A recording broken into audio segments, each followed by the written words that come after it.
Hello everyone, welcome to the session. आज हम discuss करने जा रहे हैं grade 7th Punjab school education board के सोशल स्टडीज़ में से geography section, lesson number 6, human environment, इंसान जिस वातावरण में रहता है, सेटलमेंट कहाँ रहता है, means of transport and communication, वाहन और किस चीज़ का इस्तेमाल करता है एक दूसरे से संपर्क बनाने के लिए, वो सब हम आज इस क्लास में पढ़ेंगे। तो चलिए डिस्कशन स्टार्ट करते हैं। देखिए, ह्यूमन इन्वायरमेंट, इंसान के रहने के लिए एक वातावरण का होना बहुत ज़रूरी है। सिर्फ ह्यूमन बींग्स के अंदर ऐसी क्वालिटी है, ऐसी क्षमता है कि वो वातावरण को अपने अनुसार बदल सकते हैं। जो चीज़ उन्हें चाहिए वो उस अनुसार उसे बदल सकते हैं। इसी उसकी क्षमता की वजह से इंसान ने अलग अलग जगह पे रहना शुरू कर दिया है। पर ये कहेंगे कि इस स्टेज तक आने के लिए उसको बहुत सारे स्टेजेस से निकलना पड़ा। पहले जो इंसान था वो एक जगह पर नहीं रहता था, वो जंगलों में घूमता था, एक जंगल से दूसरे जंगल तक, ताकि उसे खाने को कुछ मिल सके, फल, जानवरों का शिकार हो सके। तो पक्का ठिकाना नहीं था रहने का। लेकिन तब हम ये कह सकते इंसान एक नोमैड की तरीके से रहता था, बंजारे के तरीके से रहता था। धीरे धीरे जैसे टाइम बदला तो इंसान ने एक जगह पर रहना शुरू किया, फिर वहाँ पे फसलें उगानी शुरू की और उनको पका के खाना शुरू किया। कहने का मतलब एक परमानेंट जगह ढूंढ ली जहाँ वो इकट्ठे रहना शुरू हो गया। फिर बदलाव आए, टाइम चेंज हुआ और इंडस्ट्रीज आनी शुरू हुई।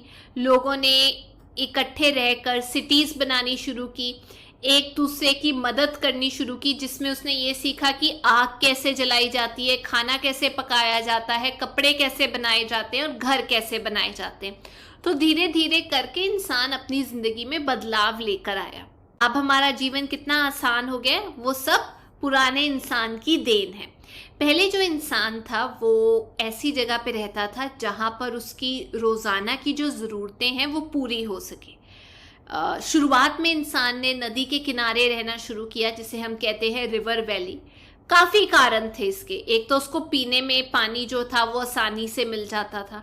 दूसरा, वहाँ की जो सॉइल थी, ज़मीन थी, बहुत उपजाऊ थी, तो ज़्यादा मेहनत नहीं लगती थी कुछ अच्छी फसल उगाने में। तो इसीलिए बोला जाता है कि इंसान ने नदी के तट पे, रिवर वैली पे रहना शुरू किया। पहले जो इंसान था वो थैच्ड रूफ में रहता था, उसके घर बना के रहता था। थैच्ड रूफ का मतलब स्ट्रॉ, सूखे पत्तों के बने हुए घर में रहता था। लेकिन फिर उसने मिट्टी के घरों में रहना शुरू किया और धीरे धीरे पक्का हाउसेस, ईंटों के बने घरों में रहना शुरू किया। आज की डेट में तो फ्लैट सिस्टम आ गया, मल्टी स्टोरीज, ऊंची ऊंची बिल्डिंग, जिन्हें हम स्काई स्क्रैपर्स बोलते हैं, वो आपको दिल्ली, गुड़गांव में देखने को मिलती है। तो जैसे जैसे उसने तरक्की की, आगे बढ़ता गया, वैसे वैसे वो रिवर वैली से दूसरी जगह पे सेटल होना शुरू हुआ। रिवर वैली से निकल के वो वहाँ सेटल होना शुरू हुआ जहाँ उसे काम मिलता था, इंडस्ट्रीज थी। धीरे धीरे करके रूरल एरिया से, गांव से लोग अर्बन एरियाज की तरफ मूव होना शुरू हुए, सिटीज की तरफ को। अब वो लोग शहरों की तरफ, सिटीज की तरफ को क्यों आना शुरू हुए, इसके पीछे बहुत सारे कारण हैं। पहला, कंटिन्यूस पानी की अवेलेबिलिटी होना, उस लैंड की टोपोग्राफी कि लैंड कैसे रिलीफ फीचर्स पे है। तीसरा, वहाँ की नेचुरल ब्यूटी कितनी अच्छी है। चौथा, वहाँ पे मीन्स ऑफ ट्रांसपोर्टेशन, एक जगह से दूसरी जगह जाने के साधन, कम्युनिकेशन कैसा है। तो ये सारी चीज़ों ने उसका जो रहन स्थान है वो बदल दिया। इन चारों चीज़ों को हम एक बार डिस्कस कर लेते हैं। सबसे पहले, इंसान वहाँ रहना पसंद करता है जहाँ पर पानी की अवेलेबिलिटी हो, आसानी से पानी मिल सके। तो जब हमने स्टार्टिंग में पढ़ा था तो आपको पता होगा, इंडस वैली सिविलाइजेशन पानी के किनारे पे सेटल हुई थी, इंडस नदी के किनारे पे सेटल हुए थे। काफ़ी सारे कारण थे उसके तबाह होने के। जब हमें वहाँ से खोज करके सबूत मिले तो ये भी पता चला कि वहाँ पर लोगों ने कच्चा और पक्का घर बनाए हुए थे। मतलब आर्कियोलॉजिस्ट ने जब जाकर जांच पड़ताल की तो काफ़ी सबूत मिले कि वो एक गांव नहीं था जो वहाँ बसा था, वो एक किस्म का शहर ही था। दूसरी चीज़, टोपोग्राफी। टोपोग्राफी बहुत इफेक्ट करती है कि वहाँ आके लोग रहें। टोपोग्राफी मतलब लैंड किस तरीके का है, वहां पर रिलीफ कैसा है। तो जो एरिया प्लेन है वहां पर सबसे ज्यादा लोग जो है वो आके रहते हैं, वहां सबसे ज्यादा हैबिटेशन होता है, लोग निवास करते हैं। लेकिन जहां की टोपोग्राफी जो लैंड है वो उबड़ खाबड़ होता है, वहां कम लोग आके रहते हैं। कारण ये है कि वहां सड़कें नहीं बनाई जा सकती, पिलर नहीं गाड़े जा सकते, पोल्स नहीं गाड़े जा सकते जिससे कम्युनिकेशन की तारे लगाई जा सके, वहां पर फसलें नहीं उगाई जा सकती ढंग से, तो घर बनाने भी मुश्किल होते हैं वहां पर अगर हम प्लेन एरिया की बात करें, जैसे भारत का उत्तरी भाग, वहां पर सड़कें बनाई जा सकती हैं, रेलवे लाइंस बनाई जा सकती हैं, और साथ ही साथ वहां पर फसलें उगाई जा सकती हैं, और उन फसलों को उगाकर दूसरे भागों में भेजा जा सकता है।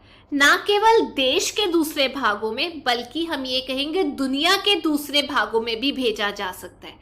इसीलिए जो बड़ी बड़ी सिटीज है जिसको हम मेट्रोपॉलिटन्स एंड कॉस्मोपॉलिटन्स बोलते हैं, वो ज्यादातर प्लेन एरियाज पे ही होती है, फ्लैट सरफेस पे। काफी सारी इंपॉर्टेंट सिटीज जो है वो नॉर्दर्न प्लेन्स पे बसी हुई हैं, आपको नाम भी पता होगा, जैसे हम कह सकते हैं चंडीगढ़ प्लेन एरिया पे बसा हुआ है। अच्छा, तीसरा कारण नेचुरल ब्यूटी, सुंदरता। चंडीगढ़ से आप देखेंगे आपको शिवालिक के पहाड़ दिखाई देंगे, हिमालय के पहाड़, खासतौर पे अगर आप पंचकुला के पास से देखेंगे तो काफी ऐसे शहर इसलिए भी बसे हुए हैं कि वो देखने में बहुत सुंदर है, आकर्षक तरीके से बने हुए हैं, वहां देखने के लिए बहुत सारी चीजें हैं, तो बाहर से लोग आते हैं देखने के लिए, उसे हम टूरिज्म बोलते हैं। तो टूरिज्म भी काफी सारे लोगों को नौकरी देता है आज की डेट में, काफी लोग जो हैं इसमें काम करते हैं, ना केवल इंडिया में पर पूरे दुनिया में लोग टूरिज्म से पैसा कमा रहे हैं। अब आप देखिए, काफी लोग बात करते हैं गोवा जाने की, क्योंकि वहां की सुंदरता ऐसी है, बीच देखने को मिलता है, जम्मू कश्मीर जाने की क्योंकि वहां पर जो वादियां हैं, ताजी हवा है, वो देखने के लिए लोग वहां जाना चाहते हैं। तो ये जब लोग वहां जाते हैं तो वहां पैसा भी तो खर्च करते हैं, तो लोकल लोगों को उससे मुनाफा होता है, उसे हम टूरिज्म बोलते हैं। तो ये जो जगहें हैं ये इसीलिए बसी हुई हैं क्योंकि ये कुदरती तौर पे सुंदर इलाका है, देखने को बहुत कुछ मिलता है वहां। अच्छा, चौथा कारण, वहां पर means of transportation and communication है, यानी जाने आने के साधन है और बातचीत करने के लिए भी बहुत सारे साधन हैं जो एक बहुत इंपॉर्टेंट रोल प्ले करते हैं।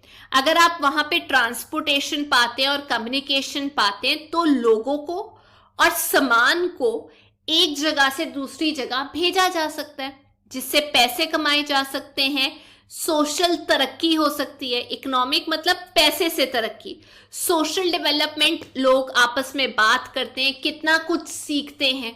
आजकल थाई नूडल्स चल रहे हैं, चाइनीज नूडल्स चल रहे हैं, चाइना से कितनी चीजें हम लोग डिशेस जो है ट्राई करते हैं इंडिया में, जापान की कितनी सारी डिशेस ट्राई करते हैं, तो सोशल भी डेवलपमेंट हो रही है हम लोगों की। तो हमें ये लगता है कि काफी बार हमारे ऊपर काफी असर होता है हमारे आसपास के लोगों का, नेबरहुड का। तो अगर कोई चीज आप बनाते हैं, मान लीजिए बहुत आकर्षक चीज बनाते हैं, तो आप उसे चाहें तो दूर के देशों में भी बेच सकते हैं, पैसा कमा सकते हैं, कस्टमर्स पैदा कर सकते हैं। तो ये जो एक्टिविटीज हैं इसकी वजह से जो वहां पे लोग रहते हैं वो व्यापार कर सकते हैं, उनके कल्चर में तरक्की होती है, तो वो कल्चरल सेंटर बन जाते हैं, पैसा कमाने का एक सेंट्रल एरिया बन जाते हैं। इसके अलावा सिटीज उन एरियाज पे लोकेटेड है जहां मेन रोड्स होती हैं, मतलब कोई बीमार हो गया, एटलीस्ट हॉस्पिटल या अस्पताल तक जाने की तो सड़क हो, रेलवे लाइन हो, ताकि वहां पर जो भी उगाया गया है उसको बेच के पैसा कमाया जा सके, पोर्ट्स हो ताकि शिप्स जो है दूसरे देशों तक भेजी जा सके सामान के साथ। तो ये सब चीजें बहुत जरूरी हो जाती है जब एक शहर बसता है। टेक्नोलॉजी के अंदर भी बहुत सारी तरक्की हुई है, जिसकी वजह से ट्रांसपोर्ट के नए नए साधन आ गए, कम्युनिकेशन के नए नए साधन आ गए। पहले सिर्फ वीडियो कॉन्फ्रेंसिंग लैपटॉप पे होती थी, आजकल फोन के जरिए आसानी से हो जाती है। पहले लोग जो हैं वो पशुपालन करते थे और उन्हीं के जरिए एक जगह से दूसरी जगह जाते थे, सामान को एक जगह से दूसरी जगह लेके जाते थे। लेकिन आज की डेट में तो ये बहुत जल्दी हो जाता है, क्योंकि ट्रांसपोर्टेशन में तरक्की हो गई है, आप जल्दी पहुंच जाते हैं। तो दुनिया एक तरीके से आपस में कनेक्ट हो गई है। ये एक ग्लोबल विलेज बन गया है जो आपस में एक दूसरे पे निर्भर है, डिपेंड करता है, कनेक्टेड है। अब हम बात करेंगे रोडवेज की, सड़कों की। देखिए, रोडवेज का सबसे बेहतरीन फायदा ये है कि वो दरवाजे से दरवाजे तक जाती है। रेलवे लाइन आपके घर से आपके दोस्त के घर तक नहीं जाएगी, दरवाजे तक। लेकिन रोड्स जो हैं वो दरवाजे से दरवाजे तक की डिलीवरी करती है, जोमैटो, स्विगी और बाकी सब चीजों की भी। काफी इजी है, सस्ती भी पड़ती है रोड को कंस्ट्रक्ट करना रेलवे लाइन से। तो पर अगर हम पहाड़ी इलाके की बात करें तो वहां पर सड़कें होती हैं, पर वहां रेलवे लाइनें बिछाना थोड़ी दिक्कत होती है। पटरी का साइज भी जो विड्थ होती है वो कम होती है पहाड़ी इलाकों में। दूसरी चीज, अगर हम रेलवे की ही बात कर लें तो रेलवे को इस्तेमाल किया जाता है सामान लेके जाने के लिए और लोगों को लेके जाने के लिए, भारी मात्रा में एक जगह से दूसरी जगह। पहले जो रेलगाड़ियां थी वो कोयले पे चलती थी, स्टीम इंजन्स पे चलती थी। हम ये कह सकते हैं आज की डेट में इलेक्ट्रिक रेलवेज आ गई हैं जो बिजली के ऊपर चलती है, ऊपर तारे होती हैं, वो सीधा उससे कनेक्टेड होती हैं। डीजल के इंजन आ गए हैं। पूरी धरती पे रेलवे का जो नेटवर्क है वो बिछा हुआ है। ना केवल धरती के ऊपर, छोड़िए धरती के ऊपर की बात, जो धरती के नीचे का हिस्सा है वहां पे भी रेलवेज है, अंडरग्राउंड। इवन ब्रिजेस के ऊपर आपको रेलवेज दिखाई देंगी। तो हम ये कह सकते हैं कि जो मेट्रो है जो नीचे से जाती है, या सब रेलवे सर्विस है जो ऊपर से जाती है, वो भी देखने को मिलती है। यूरोप और नॉर्थ अमेरिका की बात की जाए तो वहां तो रेल गाड़ियों का जो नेटवर्क है रेलवेज का वो फैला हुआ है, हर जगह आपको दिखाई देगा। कोस्ट के आसपास, तट के आसपास भी आपको दिखाई देगा रेलवे का नेटवर्क है, ताकि समुद्र के जरिए जो सामान आता है भारी, वो रेलगाड़ी में डालकर दूसरी जगह तक पहुंचाया जाए। सोवियत यूनियन की जो रेलवे है जो जाती है आपकी बुक के हिसाब से लेनिनग्राड से लेकर व्लादिवोस्तोक तक, वो ट्रांस साइबेरियन रेलवे है और दुनिया की सबसे बड़ी रेलवे लाइन है। जो रशिया, जो सबसे बड़ा देश है, उसके एक कोने को दूसरे कोने से जोड़ती है। असल में इसका जो असली रूट है वो मॉस्को से लेकर व्लादिवोस्तोक तक है और ये 9284 किलोमीटर लंबी है, लगभग 9000 किलोमीटर की लंबाई पे है। इसके अलावा आज की डेट में जापान में बहुत सारी रेलगाड़ियां आ गई हैं जो बहुत तेज स्पीड पे चलती हैं, उन्हें हम हाई स्पीड रेल्स बोलते हैं। इंडिया में भी बुलेट ट्रेन्स आ रही हैं जापान से, जिनकी स्पीड होगी 500 किलोमीटर पर घंटा, प्रति घंटा 500 किलोमीटर। अब हम बात करते हैं, क्या हम एक जगह से दूसरी जगह पानी के जरिए जा सकते हैं? जी हाँ, वाटरवेज से हम जा सकते हैं। पहले इंसान फिशिंग करता था, पानी में मछली पकड़ता था, फिर उसने नदी के एक तट से दूसरे तट तक जाना सीखा बोट्स की मदद से। फिर उसने पानी के अंदर सामान भेजना शुरू किया और आज की डेट में ओशंस, बड़े बड़े समुद्र, नदियां, कैनाल्स, लेक्स, सबका इस्तेमाल किया जाता है ट्रांसपोर्टेशन के लिए। कई ऐसे शहर हैं जहां सड़कें नहीं है पर पानी में कश्तियां चलती हैं। लोग उसी के जरिए एक जगह से दूसरी जगह जाते हैं, सामान लेकर आते हैं, सामान बेचते हैं। तो जो स्टीमर बोट्स हो गई, छोटे साइज की बोट्स, या जिनकी धक धक धक धक आवाज आती है, या शिप्स हो गई, वो सब यूज की जाती है कार्गो यानी सामान और इंसानों को एक जगह से दूसरी जगह भेजने के लिए। काफ़ी जो लोग एडवेंचर करते हैं उन्होंने पानी के जरिए एक जगह से दूसरा कॉन्टिनेंट माप लिया है, उसे हम बोलते हैं ट्रिप लगाना, वॉयज। तो जो शिप्स हैं वो आज की डेट में काफ़ी पैसा कमाने का भी साधन बन चुकी हैं। सामान एक देश से दूसरे देश शिप्स के जरिए ही जाता है। अब कुछ इंपॉर्टेंट दुनिया में जो वाटरवेज हैं उनके बारे में डिस्कस कर लेते हैं। 5 हैं। सबसे पहला नॉर्थ अटलांटिक ओशन वाटरवे। इसको व्यापार के लिए बोला जाता है सबसे बिजिएस्ट रूट है। यूरोप से ये यूनाइटेड स्टेट्स ऑफ अमेरिका और कनाडा को जोड़ता है। बीच में बहुत ट्रेड होता है, मैक्सिमम ट्रेड इसी के जरिए होता है। इवन जो टाइटैनिक डूबी थी, जो ड्रीम शिप डूबी थी, वो इसी के अंदर डूबी थी 1912 के अंदर।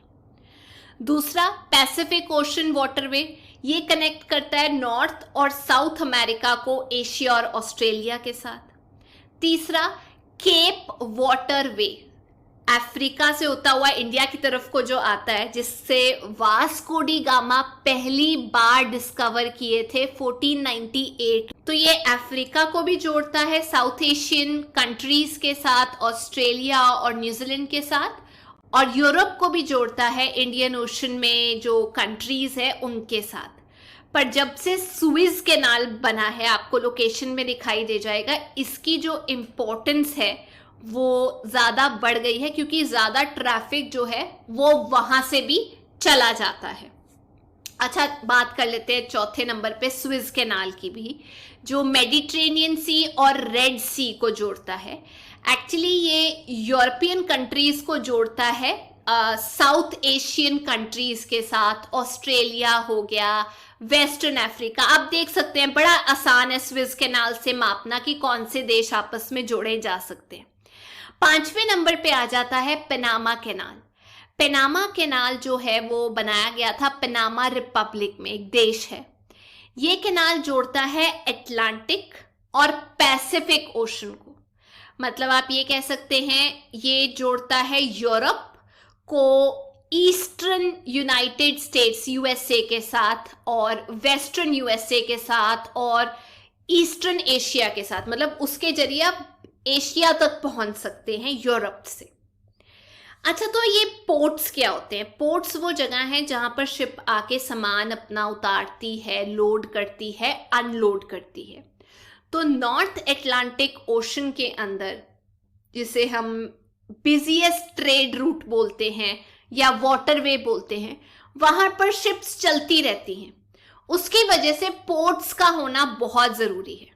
इंडिया में भी बहुत सारे पोर्ट्स हैं, जैसे कोलकाता, चेन्नई, कोचिन, मर्मागांव, कांडला, विशाखापट्टनम, जो भारत को बाकी देशों से जोड़ता है शिप्स के जरिए, वाटरवेज के जरिए। तो आज की डेट में हम ये कह सकते हैं कि जो ओशंस हैं वो कॉन्टिनेंट्स या देशों को अलग नहीं कर रहे, पर वो एक ब्रिज का काम कर रहे हैं जो देशों को आपस में जोड़ रहे हैं, कनेक्ट करवा रहे हैं। अच्छा, ये तो हो गया जो हम पोर्ट्स की बात करते हैं, एक देश का दूसरे देश से संपर्क कैसे होता है। लेकिन देश के अंदर जो नदियां हैं वो इनलैंड वाटरवेज का काम करती हैं। मतलब किसी देश के अंदर भी अगर एक जगह से दूसरी जगह जाना है तो नदियों का इस्तेमाल किया जा सकता है, रिवर्स, लेक्स का इस्तेमाल किया जा सकता है। जैसे इंडिया में गंगा ब्रह्मपुत्रा रिवर हो गया, केरला में जो लेक्स है उनका इस्तेमाल किया जाता है पानी में एक जगह से दूसरी जगह जाने के लिए। दुनिया में अगर हम बात करें, देनब रिवर है यूरोप के अंदर, जो मिडल बीच वाला हिस्सा और सदर्न यूरोप को जोड़ती है ब्लैक सी के साथ। यांगसे कियांग रिवर है चाइना में, जो काफी अंदर की जगह को जोड़ती है। अमेज़न रिवर है सदर्न अमेरिका के अंदर। 5 लेक्स है नॉर्दर्न अमेरिका के अंदर जो यूएसए को जोड़ते हैं कनाडा के साथ। तो ये सब है इनलैंड, देश के अंदर वाटरवे का सिस्टम। अगला टॉपिक है एयरवेज। एरोप्लेन्स जो एक इंपॉर्टेंट मीन्स ऑफ ट्रांसपोर्ट है, जरिया है एक जगह से दूसरी जगह जाने का। तो सबसे पहले राइट ब्रदर्स ने, जो अमेरिका के थे, उन्होंने एक फ्लाइंग मशीन, उड़ने की मशीन बनाई 1903 में। एट लास्ट पता चला कि एरोप्लेन जो हैं वो एग्जिस्टेंस में आए, एरोप्लेन्स बन गए। तो एयरवेज जो है, जो जिसमें हम हवाई जहाज द्वारा एक जगह से दूसरी जगह जा सकते हैं, वो तेज तो है एक जरिया, बहुत तेज है, पर महंगा भी है। आज की डेट में जब सारे देश आपस में जुड़े हुए हैं, एक ग्लोबल विलेज बना हुआ है, तो एरोप्लेन के जरिए आप बहुत सारा टाइम बचा सकते हैं अपना एक जगह से दूसरी जगह जाने के लिए। और ये आजकल चलता भी है, पॉपुलर भी हो गया है। काफी सारे बड़े बड़े एयरपोर्ट्स हैं दुनिया में, जैसे लंदन का airport, Paris, Moscow, Tokyo, Dubai का एयरपोर्ट, मतलब देखने लायक है। एयरवेज एक बहुत इंपॉर्टेंट रोल प्ले करते हैं इंडिया में, भारत में। काफी सारी जो सिटीज है, शहर है, वो आपस में जुड़े हुए हैं और एयरवेज के द्वारा आप वहां तक पहुंच भी सकते हो। कई प्राइवेट कंपनियां हैं जो अपने जहाज उड़ाती हैं, जैसे वायुदूत। कई सरकारी जहाज उड़ते हैं, जैसे इंडियन एयरलाइन। सरकार भी अपने एरोप्लेन्स चलाते हैं। तो इंटरनेशनली भी आप जा सकते हैं, जैसे एयर इंडिया हो गया, इंडियन एयरलाइंस हो गया, जो एक शहर से दुनिया के दूसरे शहर तक लोगों को लेके जाती है। देश के अंदर भी एक जगह से दूसरी जगह लेके जाती है, जैसे अमृतसर से दिल्ली जाना है, कोलकाता, चेन्नई, यहाँ सब पोर्ट्स भी हैं और एक जगह से आप दूसरी जगह जा भी सकते हो एयरवेज के जरिए। इसके अलावा कोई चीज एक जगह से दूसरी जगह पहुंचानी है तो उसके लिए हम पाइपलाइंस या इलेक्ट्रिक ग्रिड, बहुत सारी वायर्स का इस्तेमाल करते हैं, तारों का इस्तेमाल करते हैं। पाइपलाइंस के जरिए तो ऑयल, तेल, गैस जो सिलेंडर में यूज की जाती है वो भेजी जाती है। इलेक्ट्रिसिटी जो है वो तारों के जरिए भेजी जाती है। तारे बहुत सारी चाहिए होती है इलेक्ट्रिसिटी पहुंचाने के लिए, आपने देखा होगा। तो अब हम डिस्कस करते हैं last topic, means of communication. एक दूसरे से संपर्क कैसे बनाया जाए। जितना ट्रांसपोर्टेशन जरूरी है उतना ही कम्युनिकेशन का होना भी जरूरी है, ताकि लोग कनेक्टेड रहें। आज की डेट में आप एक देश से दूसरे देश तक फटाफट अपना मैसेज पहुंचा सकते हो इंटरनेट के जरिए। आपके पास और भी कई साधन है। साइबर नेटवर्क आ गया है, जिसकी नॉलेज आजकल सबको है इंटरनेट की। तो आप पढ़ाई लिखाई कर सकते हो, कोई और ज्ञान हासिल करना है वो कर सकते हो, यूट्यूब पे वीडियोस देख सकते हो। उसके अलावा कम्युनिकेशन में आता है पोस्टल सर्विसेज, पोस्ट कार्ड भेजने। टेलीग्राम चलते थे, एक तरीके का पोस्ट कार्ड ही होता है। टेलीफोन, मोबाइल फोन, रेडियो के जरिए भी मैसेजेस दिए जाते हैं बहुत सारे लोगों को। मैगजीन, न्यूज़पेपर, संपर्क बनाने के बहुत सारे साधन हैं जो बोलने में भी इस्तेमाल होते हैं और लिखित तौर पे भी आप मैसेज दे सकते हो। तो ये थी आज की क्लास। पर जाने से पहले मैं आप लोगों से 2 क्वेश्चंस पूछना चाहती हूँ। दुनिया के कोई 2 लार्जेस्ट एयरपोर्ट्स के बारे में मुझे बता दीजिए। और दूसरा, वास्को डी गामा ने केप वाटरवे कौन से साल में डिस्कवर किया था। तो ये थी आज की क्लास। अगर आपको वीडियो अच्छा लगा तो प्लीज़ मेक श्योर आप लाइक, शेयर और सब्सक्राइब करें। हम नेक्स्ट क्लास में मिलेंगे। Till then take care, bye bye.